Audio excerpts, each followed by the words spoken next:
So today we have a variety of people tuning in for the conversation, a targeted audience, in fact, which includes career office staff, interested students and faculty, other campus staff members who would have an interest around DEI in working with and advising students. We may even have some community partners and organizations joining today. I will say we are joined today by three incredible panelists who I strongly believe will be able to provide us all with insight and knowledge on best practices in creating a DEI culture. So without further ado, I'd like to introduce our first panelist, Patrice Blakemore. Patrice is the Senior Vice President of Equity and Inclusion of the Greater Cleveland Partnership, the GCP. She leads three principal equity and inclusion strategies, including scaling minority business enterprises, supporting efforts that promote minority development, advancement, and retention in middle to high wage positions, and advocating and advancing digital equity. Before joining GCP, Patrice served as the Executive Director for the Goldman Sachs 10,000 Small Businesses at Tri-C. Patrice received her undergraduate degree from Spelman College in 3.5 years and her law degree in 2.5 years from the University of Dayton School of Law, which is super impressive, Patrice. Welcome, Patrice. Thanks for coming and joining us today. Thank you. Next, I'd like to introduce our second panelist, Alicio Cruz. Alicio Cruz is the Community Development Officer at First Federal Lakewood. He joined the bank in 2021. Alicio has experience in working with various communities around Cleveland and building relationships with community leaders. Additionally, he is responsible for partnering with local business owners to help them achieve financial wellness.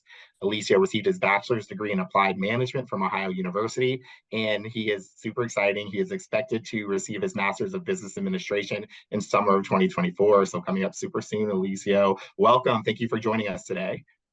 Thank you for having me. So finally, I'm pleased to introduce our third panelist, Renita Jefferson. Renita is a sought-after international keynote speaker, executive coach, panelist, and expert practitioner in the areas of diversity, equity, inclusion, and belonging, employee engagement, culture, and organizational development. So very timely here. Renita currently leads diversity, equity, inclusion, and belonging strategic initiatives for Avient Corporation, focused on attracting, developing, and retaining diverse talent. She partners with the senior leadership team and internal DEIB resources to enable a thriving culture built on a foundation of diversity, equity, inclusion, and belonging. Renita currently resides in Avon, Ohio, with her husband, enjoys traveling, hosting family gatherings, and community service. So thank you all to our panelists for joining us today. They'll go over a variety of topics regarding building a DEI-centric culture, including challenges and opportunities, metrics, inclusive leadership, employee well-being, and the future of DEI. I should say that the Q&A will be on, and participants, as you're watching, you can ask questions throughout. We will be selecting a few questions to include toward the end of the conversation as time allows. But first, as we dig in, let's set the stage here. Panelists, what are the key components of a diverse, equitable, and inclusive DEI culture in the workplace, and why is it important for organizations today? And Renita, if you wanted to go ahead and jump in there, we can start with you. So Renita, it looks like you're on mute. There you go. I'm so sorry.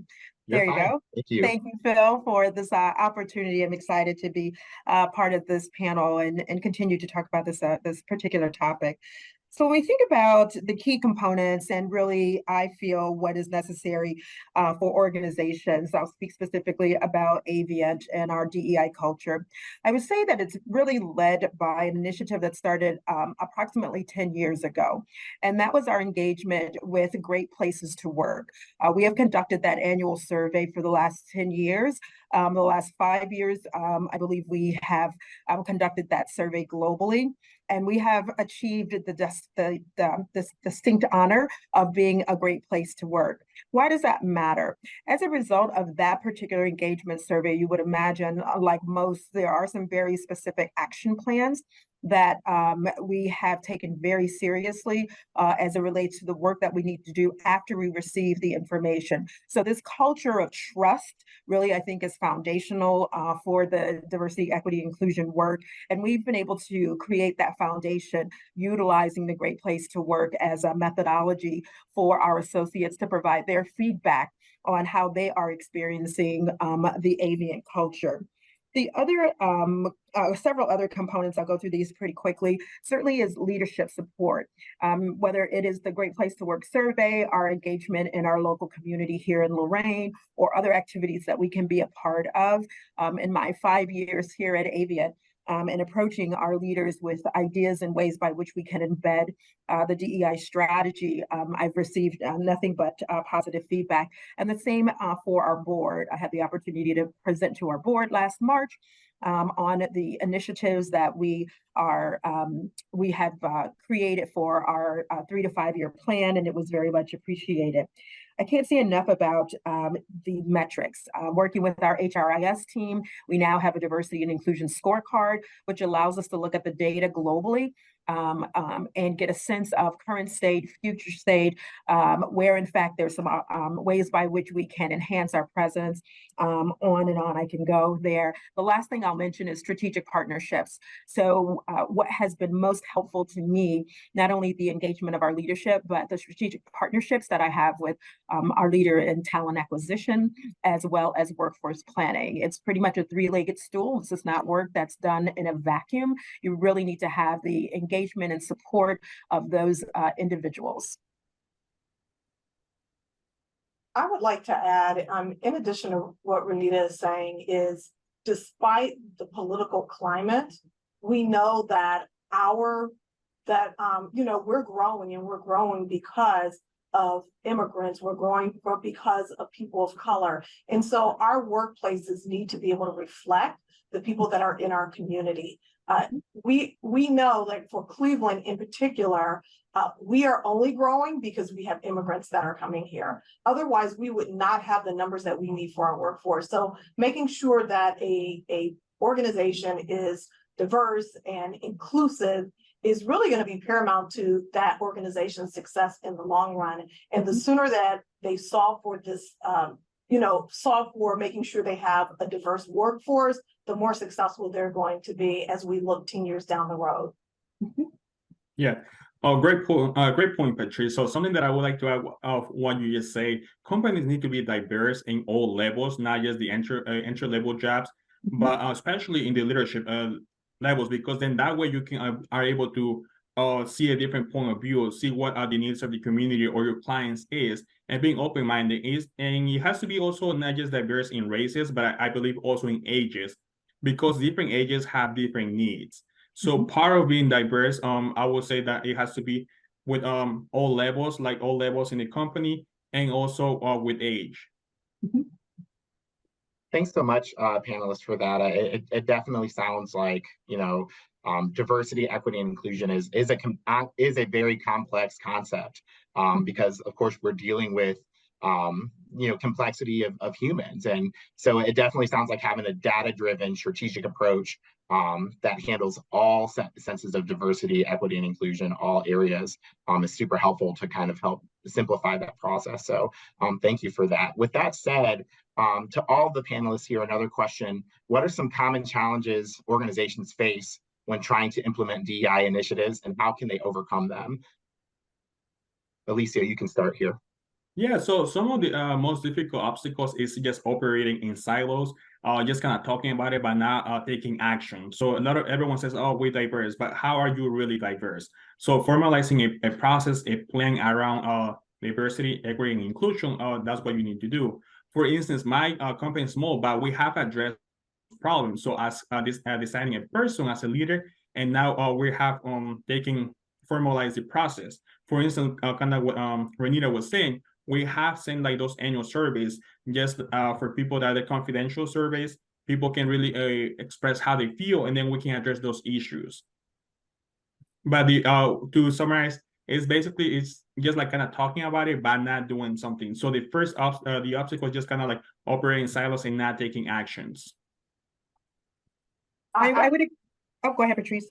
I was going to say, I would agree. We have an equity and inclusion assessment that is free, and companies can take it, and what they receive is a scorecard. And we've received feedback, and sometimes companies, their heart is in the right place, but they really don't know where to start. And then as they look at it, it seems like it's a simple solution, but it's not. It's, dealing with, do you have the structural foundation, such as a customer relationship management tool that you can document what, what are the demographics of your workforce, what are the demographics of your vendors, your suppliers.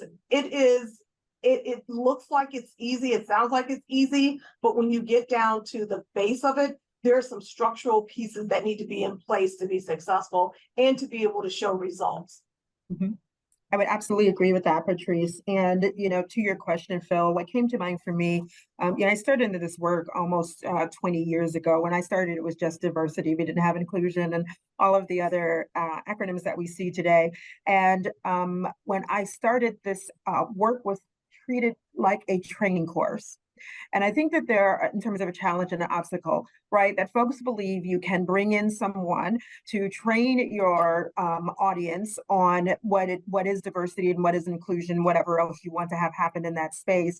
And that is very check mark type of work. So I think that has been an obstacle for a number of years. I feel that we're better in this community, but yet and still it is something to keep in mind to those that are in our audience. This is not a training initiative. Training is certainly part of it, but it's so much more. It's important that this work is embedded in the strategic plan. It is not this, that, the other, and diversity and inclusion and equity. Diversity, equity, and inclusion should show up in every facet of your strategic plan, because your strategic plan should include people. And if your plan includes people, then we should be talking about what it is that we are going to do to support them. This, in fact, is what I like to say, journey work. There isn't a final destination. When you get to a certain place, as you've agreed upon your baselines for your data and whatever it is, whatever else you're measuring and what tool you're using, it is how do we improve? And the last thing I'll say, again, early in my career in the D&I space, an effort that really made a difference for me and my leadership team at the time was spending some time understanding the why. Why is this important to us as an organization to pay attention to? And why would it be important to our associates? And really helping folks come along for that journey versus dictating this is what we're going to do or reacting to an external stimuli that's occurring in our society. And that's where you will get sustainability of your effort. And it's not a fly by the flavor of the month type of experience. And I think that is an obstacle that we continue to fight against. Yeah, absolutely. And it definitely sounds as though as time has gone on, our understanding and recognition of the issues and importance of DEI has evolved. And with that, our strategies and our intention have to evolve with it. And the way that we overcome challenges and barriers is by being intentional and strategic and understanding that it has to happen across the board. Those are all very insightful points. Alicia, in your experience, what has been the most significant obstacle your organization has encountered while fostering the DEI culture, and how did you address it in practice?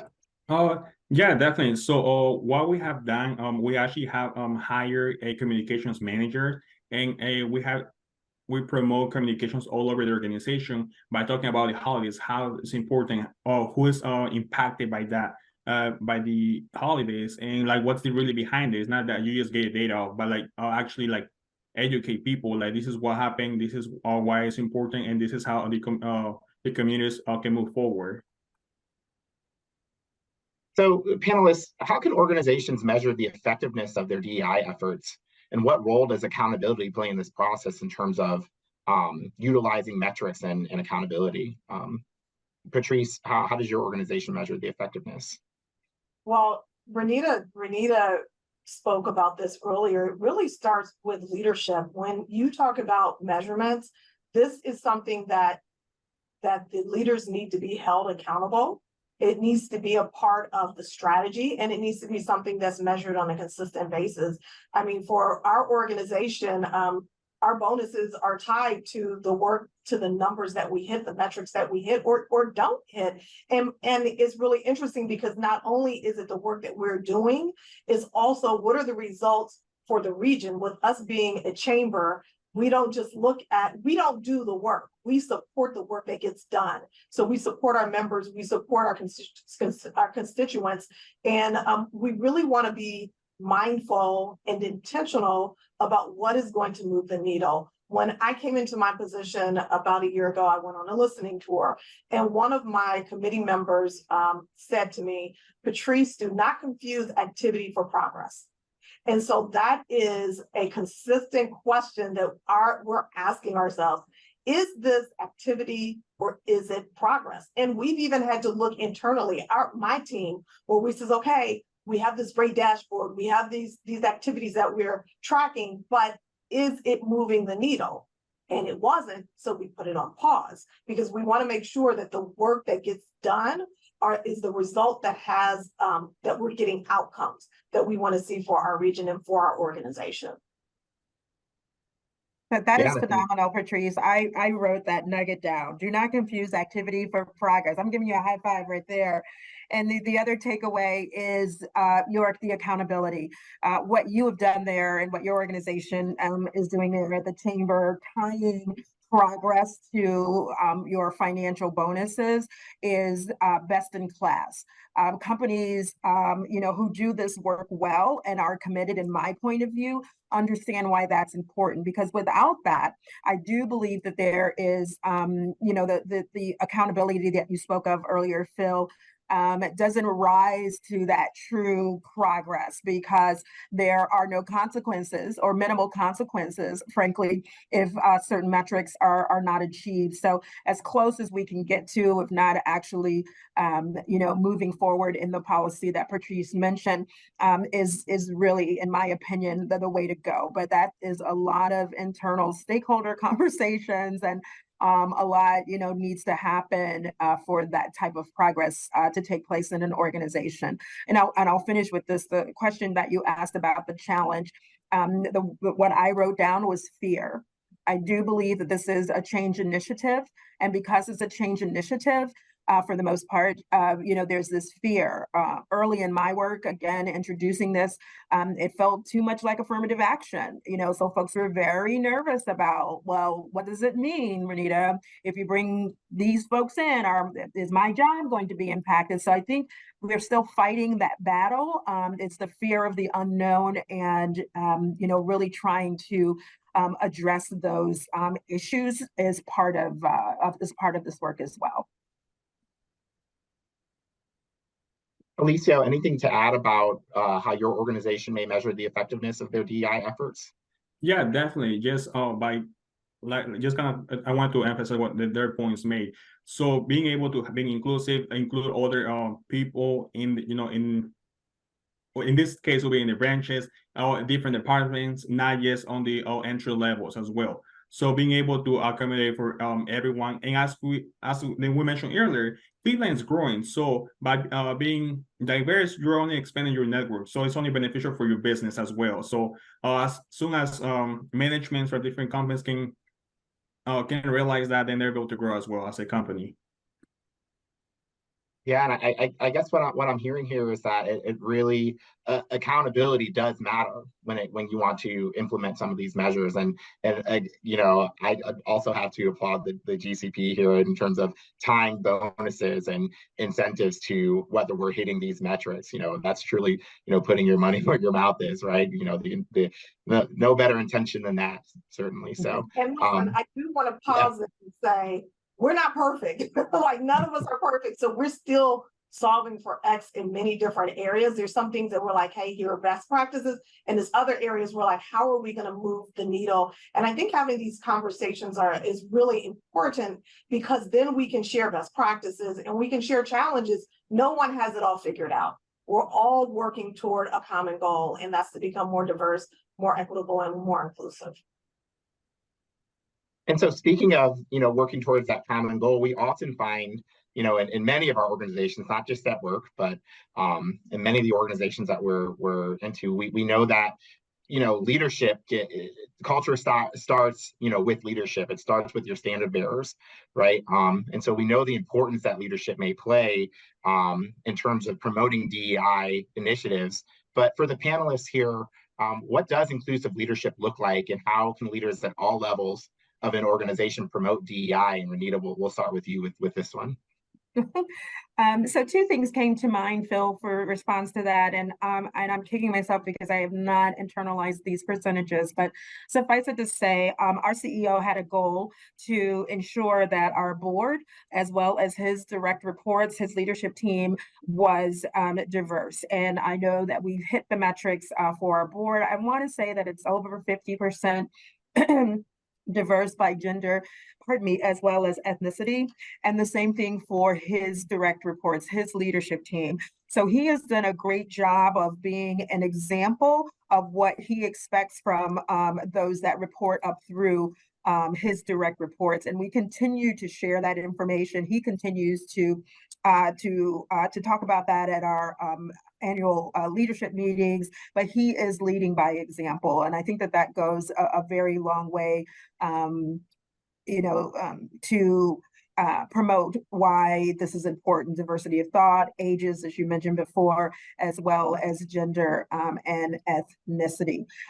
Inclusive leadership, we actually are, and this year, I created an inclusive leadership program, frankly, and now it's embedded in most of our leadership programs, as well as the work that we do for our recruiting efforts and helping the managers, people leaders in our organization go through those experiences so that they understand what is inclusive leadership, how they show up in this space, what could be some barriers and obstacles, and how do you push through those. And that's in partnership with the leader of my talent acquisition efforts here in the organization. So we embed it, we model it from the leadership, the top of the house, if you will, our CEO, and then we ensure that there is support in our leadership development programming.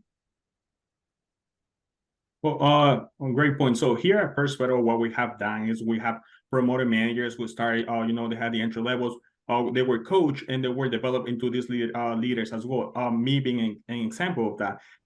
We have different managers in all different branches that they include that diversity. However, what my company has done as well, they have an employee resource group for women. So in this employee resource group for women, everyone's welcome. They all can, anyone that can in the company can come in for women. And they talk about different resources. So what can they do to help them develop, to coach them? Or what is there an issue that they can address when it comes to working in an industry that was, but now it's almost 50-50, but it was previously dominated by men. So we have, like they say, it's all progress. Now, we're not perfect, but we're doing one step at a time as well. I'd love to chime in. With our equity and inclusion assessment, we have organizations that take this, that looks at their demographics, as well as best practices. And the way that we present the data is like a funnel, if you will. And we look at the workforce and say, here is how diverse your workforce is. And now we measure that workforce with the next funnel, which is, what does your senior leadership look like?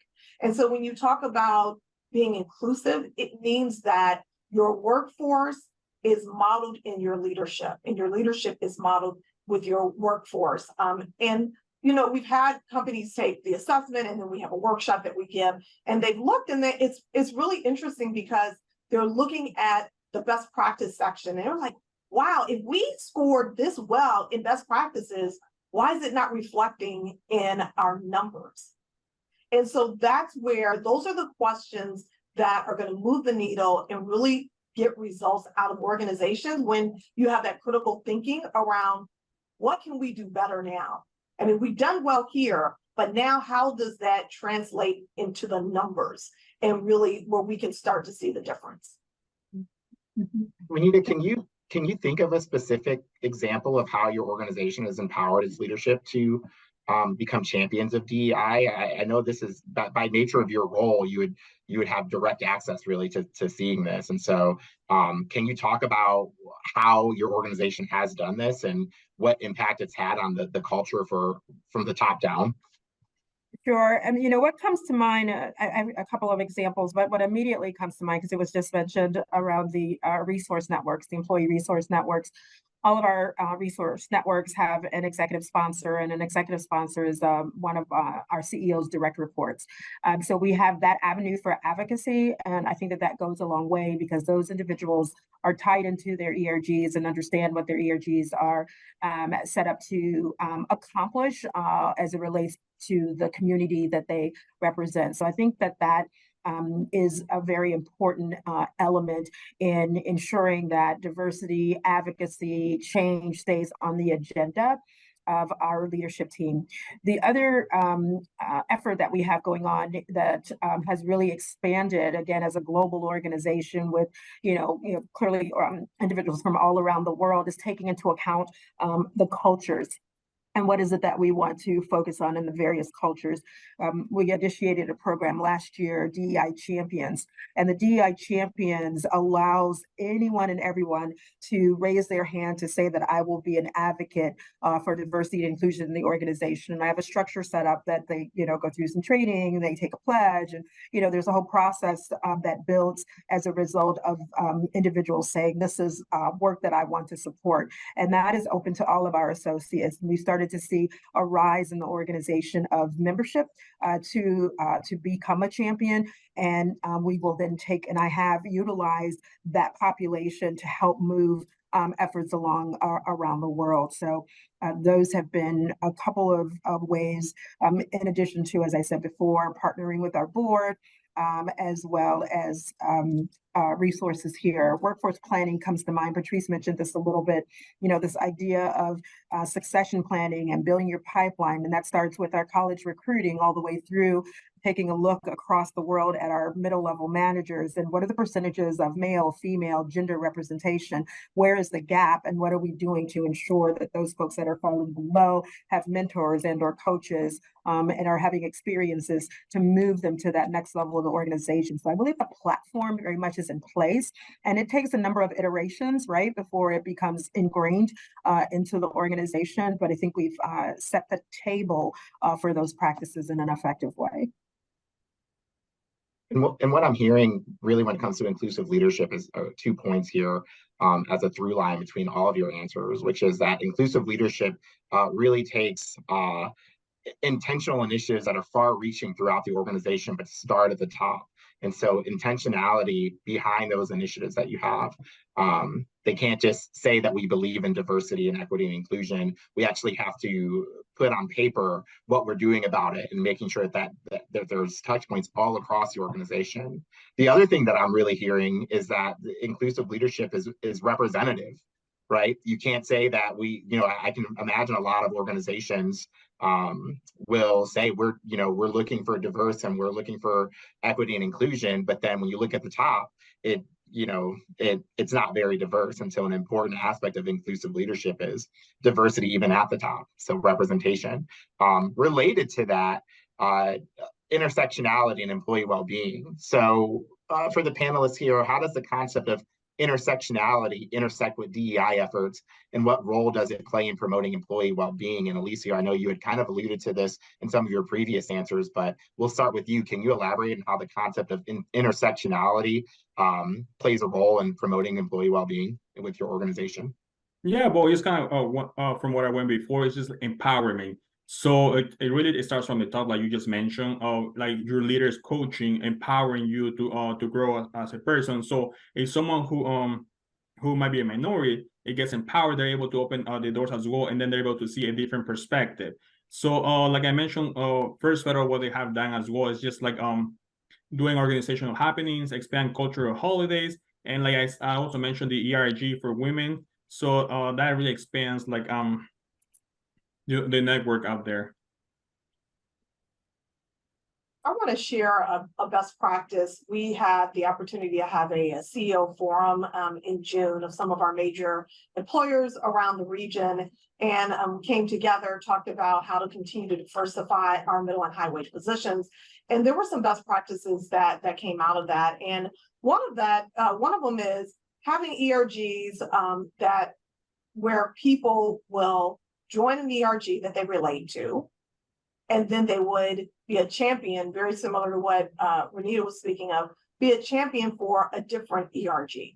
because that's where understanding and acceptance comes from. Inclusivity, all of that is not just understanding your position, but understanding others where you can advocate for them and really create the type of culture where people want to stay. I know that we may have some students on today, and as you're looking at your journey in terms of once you graduate, where are you going to land in terms of employment, you want to know that you're in an environment that's going to be supportive and that's going to help you to develop. And so as you're interviewing for these jobs, they're interviewing you, but you should be interviewing them as well. And you should be asking them what type of programs they have for their employees around diversity, equity, and inclusion. And if it doesn't feel right, it's not right. I'm writing that down too, Patrice. You're 2 for 2. Renita, do you have any examples of how your organization, Avient, handles the concept of intersectionality and how you kind of see that impacting employee well-being and within that entire culture? Sure. Phil, what comes to mind for me, and I agree with everything that's being said. This past year, it was in June, we decided globally that we would have ERG Collaboration Week. Why was that important? It was important because each ERG, appropriately so, was serving their community in events and acknowledgements, cultural holidays and things that they did in the community, which was great. They were on task to do all that we have asked and expected of them. But we had never done anything together under one umbrella as a representation of the organization. So we actually hosted the first ERG week. And our ERG week, our theme was reflect, realign, and renew. And what that meant was the leaders of all of our ERGs came together and they planned that week together. So we got to hear the interests, the needs, the challenges, the obstacles that the other ERGs were having, because we were all in the room together. And that became such a positive force, because from the, this idea of empowerment and intersectionality, sometimes when you operate in silos, even within diversity and inclusion, you miss those windows. So we had all of the ERGs come together. I have 2 global ERGs, and we conducted that week, and the whole week was about wellness. We all landed on the topic of wellness. So each day for an entire week, we had a session on stress. We had a session on mindfulness.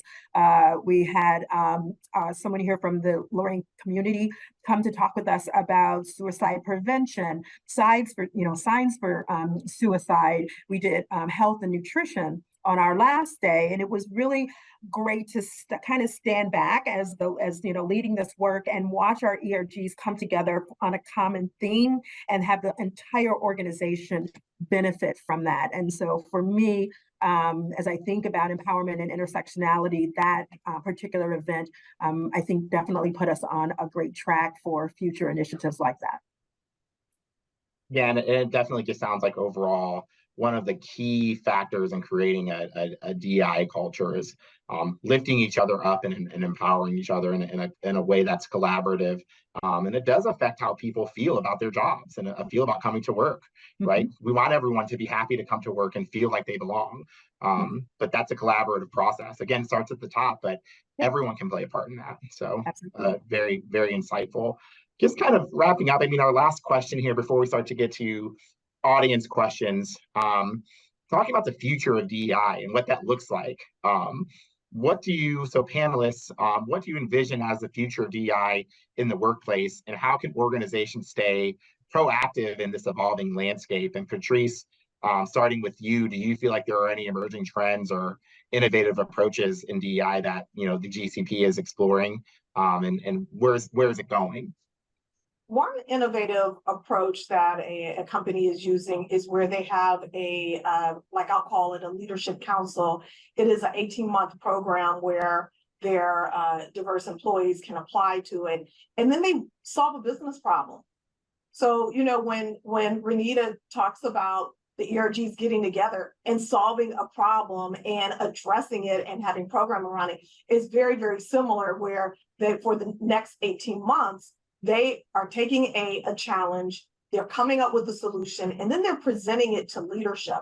What that does is a couple things. One, it's very brilliant and shrewd because they're able to use the talent that they have and get a diverse perspective so that they have a higher probability of success.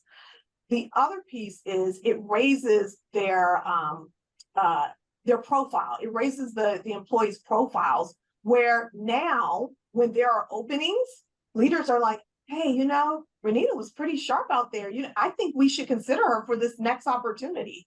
And so I think that that's a really great example of how you can be innovative and continue with that professional development while still serving the business needs of the company. Yeah, I would like to chime in as well. So I would like to kind of restate what I stated earlier. But yeah, I mean, to answer your question, Phil, I like where we're heading because we're making some progress, but the work is not done. So this is only the start, the beginning of it. And I mean, you mentioned that I went to school, so actually I read a funny story. So I would like to share with everyone. So Campbell, the soup cans. So they had a decline in their sales. Well, it turns out that a lot of the new generations are not eating their typical flavors, so like chicken noodle soup. So they were trying to figure out what's happening. So they hire people from all over the, not just the country, but all over the world. And it turns out that the new generation of people, that like new generation of soup eaters, they like to try new flavors. So some more exotic flavors. So they had to do something about it. So they started bringing out like new flavors, like Marcella or like some other flavors, exotic flavors that you wouldn't think about like 20 years ago, even like 10 years ago. So being able to be diversified, include a lot of people is not only going to help your company, help your employees, but it's going to help your business as well. And at the end, like that's what a lot of businesses are after. So you're able to offer solutions with like today's market, anyone can just go somewhere else. So you got to be able to stay on top of the game and be diversified and able to get a bigger market. I agree with both of my colleagues here. The only add I will have here in terms of an emerging trend, in my opinion, I certainly need to do more research here, is I'm going to use the term generational savvy. The individuals who are entering the workforce now, so these are, you know, college graduates or folks that are re-entering the workforce, they are expecting a different experience. With the onset of flexibility, working from home, hybrid, you know, attracting and retaining talent is now going to require us to be a bit more open in our ideas of what we would consider traditional employment. And to be able to hold on to, I think, key talent, we need to understand and respect that, and Patrice made this point earlier, you know, we are interviewing them and they are interviewing us as well. So I think the generations are definitely more savvy. They have a lot more information at their fingertips. They can go on and take a look at a profile of a company, get all kinds of information from their website. They can jump on Glassdoor. They can find the comments. These, you know, especially if you're an intern or part of any kind of programming, you've created a network. Everybody knows somebody that works, you know, this place or that place. So I think that there's just definitely an element of savviness that we've not seen in the market in a very long time. And as organizations, as we compete for top talent, we're going to need to be ready to have those conversations and allow you know, that generation to shine and be an organization that is considered a great place to work out in there. Yeah, it certainly sounds like the future of DEI in the workplace is a competitive advantage, right? And I do recall some numbers that were shared at the GCP recently held a DEI conference, and some interesting numbers were shared there that I think kind of strengthen this point. You know, I saw companies that foster diversity are on average 33% more profitable.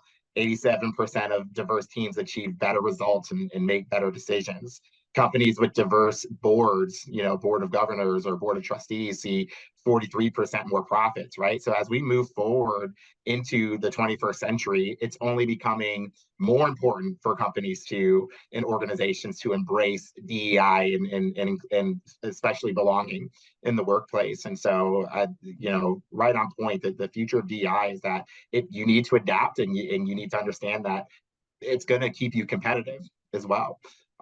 So brilliant, very insightful, everyone. Thank you so much for your time. So we'll open it up now to questions. If anyone has any questions from the audience, feel free to put them into the Q&A.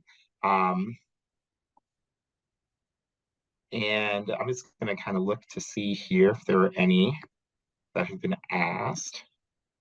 Okay. So here's one. Many attendees are working directly with students that are preparing to enter the workforce.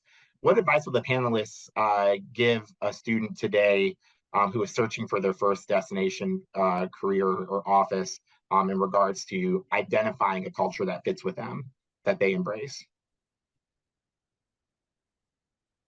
I would say you're looking for a place that will respect you as an individual, how you present and show up in the world, and also provide you the professional development that you're going to need to be able to have the opportunity for that next job, in the next 2 to 3 years or so, but really giving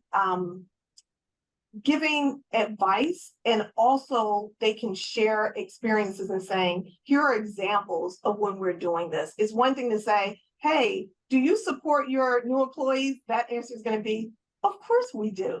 But if you ask, can you give examples of ways that you've supported your entry-level positions or employees to have the next opportunity?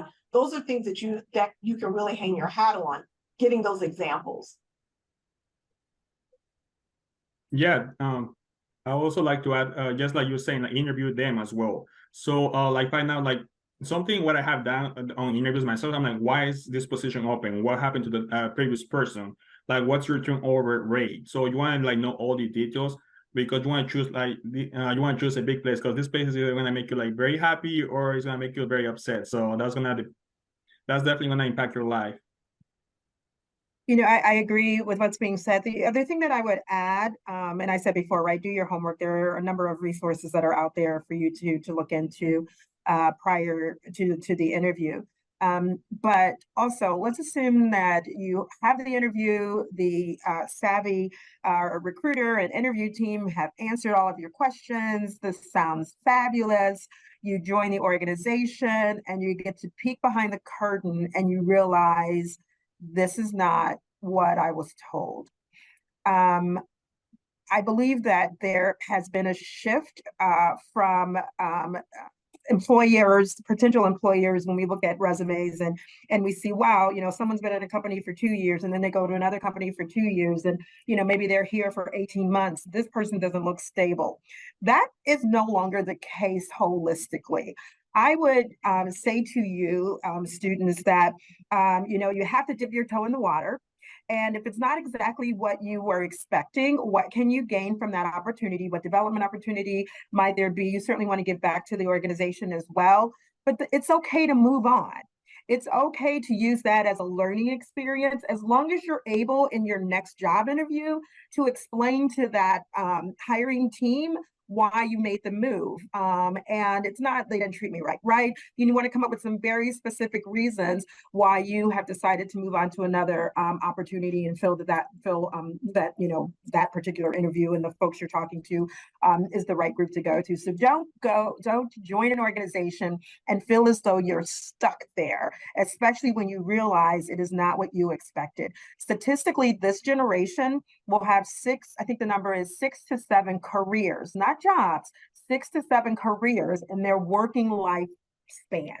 And I believe that, again, companies, as long as you're able to, tell that story of your journey, will be welcoming as you've hopefully improved skill set, gained experience, and continue to show growth.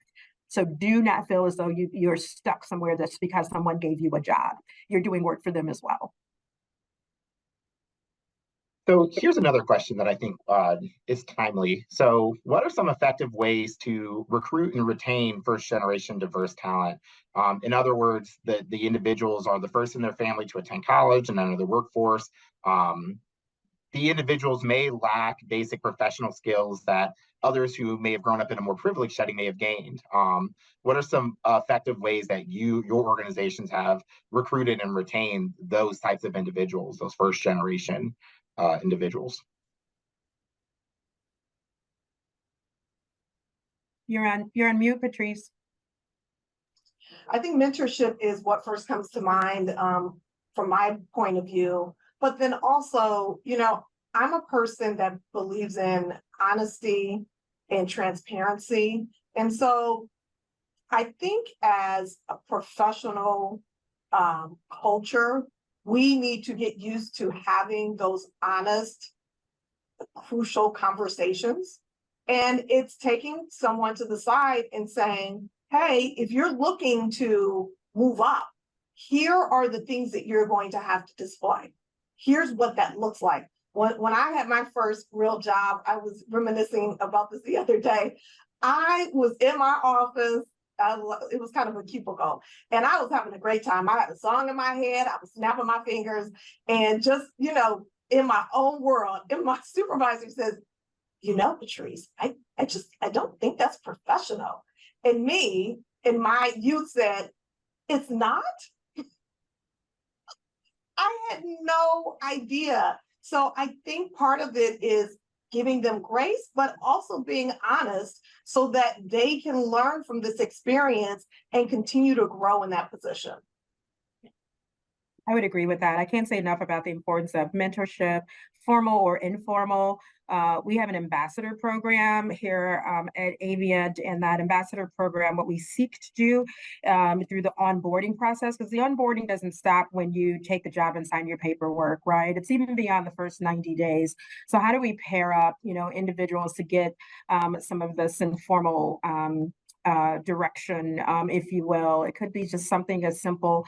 I don't know about your organizations, just navigating your way in the building sometimes can be a lot. You're asked to go to a conference room, or you're asked to do this, that, or the other. And it's great to have someone that you can call and get their insight. And so part of our onboarding process, especially for our ethnically diverse as well as gender associates, we try to pair them with an ambassador to help with that, moving them into the organization as effectively as possible. And this individual is often at a peer level. It's not meant to be a manager or supervisor, but to create this peer-to-peer connection and what I would say informal network to help that new associate have a landing place where they feel comfortable, can be honest and transparent as they navigate their way in the organization.